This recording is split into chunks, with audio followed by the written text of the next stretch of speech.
I'm Catherine Lane from the White Paper Company, and you're probably watching this because you've decided that you need a white paper.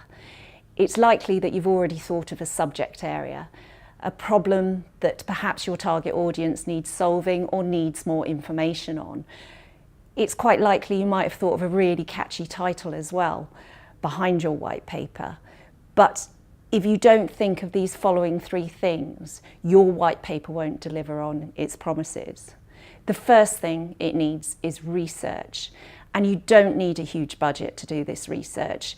You can, if you've got the budget, it's great to have some independent research in there. But if you don't, you can do simple things like calling around some friendly customers to get some quotes into your white paper, and that will add huge credibility to your argument. There are other things you can do, ask journalists to provide a quote, or associations or influencers in your marketplace. The second thing you need to do is to make sure that your tone of voice is right. So if you're talking about end-to-end integrated solutions in your white paper, then nobody's going to read it to the end. We say, write your white paper like you're talking to a client over a coffee.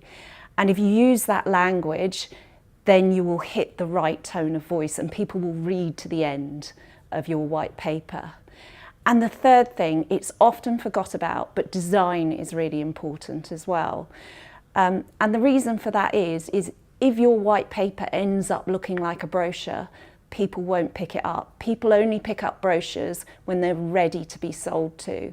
So you need to make your white paper look very academic looking.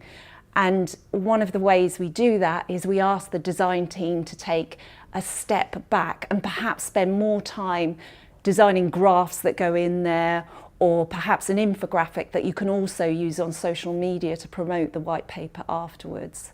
So they're the three things that you need to think about initially, but there are others as well. So if you want more information, please download our report. These white paper mistakes could be killing your credibility.